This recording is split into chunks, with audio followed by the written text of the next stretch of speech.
Ethan was born and raised in a small village in the north of the country. There used to be a lot of people here, but then the young people moved away, and at most 30 houses were left living. Ethan remembered that this place used to be crowded. There was a marketplace in the mornings, where the locals sold their own produce, and there was a bar and a club in the evenings, where guests from neighboring villages came. Now it was quiet, there was no one to sell, and no one to have fun. Ethan, like his father, Aidan, was once a forester, and he gave all his energies to the protection of preserved areas from the criminal actions of poachers. Ethan lived with his wife, Mila, and their son, Ryan, in a small house almost on the edge of the forest. His son was already 13 years old. It's the age when a father becomes a role model, so Ethan tried to show his son a life in all its forms. Ryan listened to his father spellbound and memorized every word. At his young age, he already knew his way around the forest, could distinguish poisonous and ordinary mushrooms from one another, and even understood with footprints what animal had passed through there. Ryan was clever, that's for sure. His mother and father were so pleased with him. The boy followed his father everywhere, helped him, and considered him as an example for himself. Ethan was proud that he brought up such a good son. More than anything else, the man loved justice and was ready to protect the lives of the inhabitants of the forest to his last drop of blood. He was also an excellent judge of the traps and snares of poachers and always neutralized them in time. For this, many of the hunters openly disliked Ethan, who deprived them of the earnings of their criminal trade. The forester made almost daily rounds of the territory, including in bad weather. This winter was very snowy, so he used a snowmobile to inspect his territory. One day during one of these forays into the woods he saw something strange ahead of him. Ethan looked closely and realized that it was the body of an animal. He immediately shut off the engine and carefully got off the snowmobile. He approached closer and saw that a young teenager wolf was lying on the road with no obvious signs of life. Ethan was stunned by what he saw. It's not every day you see a wolf so close, albeit dead. Its back was covered with blood, which had already begun to freeze in the cold. The forester knew that the predator could fall prey not only to poachers, but also to ordinary hunters who considered wolves dangerous animals. For this reason, hunters, with the support of city authorities, periodically rounded up wolves because they allegedly attack livestock. Apparently, this wolf was also unlucky enough to get in the way of ruthless killers. Hunters did not realize that the animals had always done more good than harm. Realizing this, Ethan sighed heavily and decided to take with him the body of the young but dead wolf so as not to leave it to be torn apart by the crows. He was going to bury the beast in a special place on the vacant lot, which was on the doorstep of his house. When the man drove into the yard, his son Ryan joyfully jumped out into the street wearing an only sweater to meet his father. But when he saw what was lying on the ground, the boy cautiously stepped back. At first, he thought it was a huge dog in front of him, but his father dispelled his doubts. Ethan smiled ironically. "No, son, it's not a dog, it's a wolf. I found it in the woods, probably shot by hunters. We have to bury it. I'll go to the barn for a shovel, and you go get dressed, do not stay in the cold without a jacket." The forester went to the tool shed, and Ryan stared at the wolf. He had never seen a real forest beast before. The beast was beautiful and noble, but its fur was covered with blood. Suddenly Ryan noticed how the wolf's paw twitched. "Day-eyed. Run here, the wolf is still alive, Dad." Ethan ran out to the screams and looked at the wolf. It was really breathing heavily, but it looked like it was about to die if anyone didn't do something about it.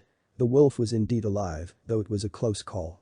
Ethan and Ryan put the wolf on a sheet and brought it into the house. His wife Mila groaned, but nodded understandingly and ran to get the first aid kit. Ethan had taken a veterinary course before starting work, so he knew his job. He washed wounds and began to treat all, where necessary, patching. The wolf was watered through an eyedropper and its breathing became more even by the evening. After about 3 days the forest visitor touched food for the first time. It began to get better, though it was obvious that it had suffered a lot. It was emaciated, its eyes sagged, and its paws could not hold it yet.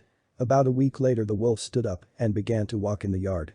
And after a few days, it left the house for the first time. But, after wandering around for a while, the wolf soon returned. Apparently, the beast felt that it was welcome here, and besides, the wolf was not able to get its own food. Of course, most of all Ryan, the forester's son, was glad that the wolf had returned and now he could play with the beast as much as he wanted. Ethan only reproachfully shook his head, watching the game of his son and the forest beast, because he tried to keep secret that a wolf lived in his yard. He knew that unlikely his neighbors or other residents of the village would bear it because, no matter how you slice it, the wolf is a wolf, a predator. But the cat's out of the bag, and the letter carrier was the first who learned about it when he saw the wolf in the yard. He began to tell his friends about the beast. Soon rumors that the forester sheltered a wolf in his yard, and not one, but three, began to spread throughout the village. Many of the locals began to worry that their livestock might be threatened when the wolf was let out. People already came to Ethan and asked questions, so the man decided to take the grey guest to the woods and let it go. But the wolf still periodically came back. It became quite tame and attached to the forester's family. The time flew by imperceptibly. To the surprise of the local people, nobody attacked their livestock and they calmed down a little. But the rescued predator still came to Ethan's house. So the beast was not able to finally adapt to life in the woods. Ryan even gave it a name. Fang. The wolf responded to this name and caressed people, begging for a treat. The only difference between it and a dog was its fangs, which it hid, but sometimes it got angry and gnashed its teeth at Ethan. Ryan grew up, graduated from high school, and decided to follow in his father's footsteps. Although his classmates dissuaded him, calling him to go to it along with them, the boy was adamant. He enrolled in the city forestry academy and helped his father work in the forest on weekends. He came home every week, taking the suburban train. The boy loved his studies and was the best student in his class. His father was very proud of Ryan as he became the successor of the family business. However, everything went smoothly for a while, and one day an unpleasant incident happened to Ryan. He became a victim of robbers on his way home by train in the evening. Taking advantage of his numerical superiority, they beat him and threw him off the train. They took his money and documents and even stole his personal belongings. Ryan was lying in a deserted place near the woods. They didn't find him right away.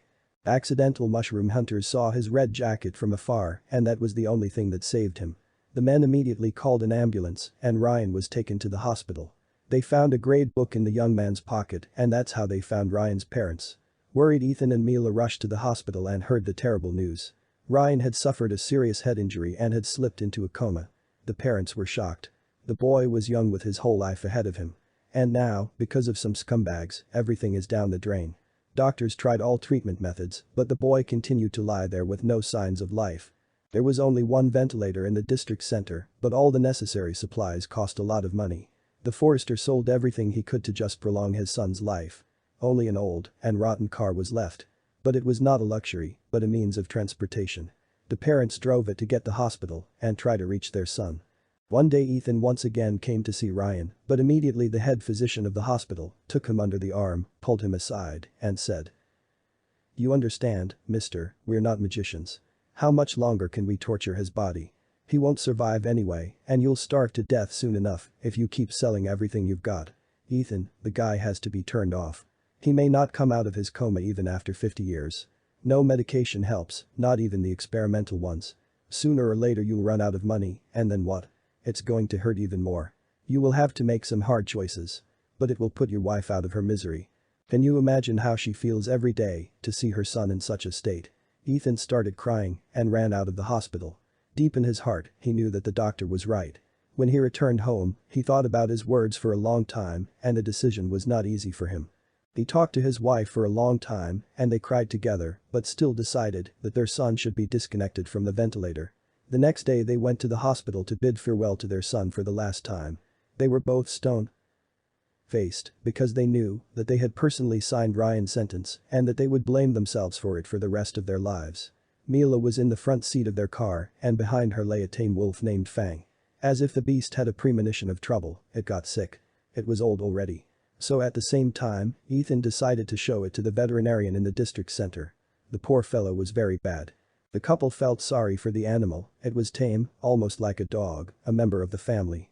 It looked into the eyes devoutly and waited for help from people, just as many years ago. And Ryan loved him very much. He came on weekends just for the wolf to play and to pet. Ethan and Mila left the wolf in the car and they went to Ryan's room to say goodbye. They held their son's hand for a long time and asked his forgiveness. That moment was the hardest of their lives because they had made a decision they would never be able to accept. When the couple left the room, they did not look like themselves. What was happening seemed to the parents a collapse and terrible unhappiness that was impossible to deal with. Grief-stricken, Ethan and Mila did not even notice that the wolf ran past them on unsteady legs, which broke out of the car and found Ryan's room with scent. Gathering what strength it had left, Fang ran to the room, stepped inside, and froze. It bellowed at the doctors, who began to turn off the ventilator and then suddenly howled loudly. That howl made everyone's blood run cold, it was so horrible. Everyone was in shock and did not understand what was happening. How could this be? Suddenly the doctor's attention shifted from the wolf to the patient because Ryan suddenly twitched his arm and opened his eyes. The boy woke up and looked at his parents with unseeing eyes. Ethan went pale and grabbed his wife's hand, but the woman, without blinking, looked at the wolf and pointed her finger at it. Fang fell to the floor and instantly died, as if it had fulfilled its last mission in life. The doctors whispered, and some even began to cross themselves. 5 minutes later the nurses were telling the story of how the old wolf came to Ryan's room to give him its life in return because the first thing the boy said after waking up was that he woke up because of the wolf's howl and realized that Fang was calling him. And it turned out that the wolf was dying for the life of his beloved master. Ethan thought that the wolf just felt its death, so it came running to the ward to take the boy's illness with it. Seeing the breathless Fang on the floor, Ryan, of course, cried and grieved. But his father asked him not to worry and to live in the memory of his four-legged friend who had given him its life.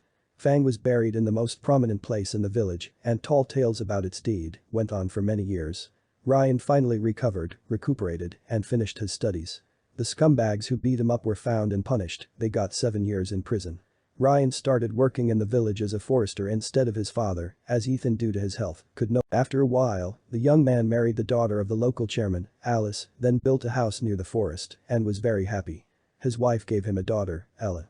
The girl grew up very quickly, and one day 4-year-old Ella ran for a walk in the woods and got lost. Imagine her parents' surprise when they didn't even have time to start worrying and the girl was already out of the woods on her own. At the same time, she said something about being shown the way by a big gray dog, which ran with her almost all the way home and then disappeared.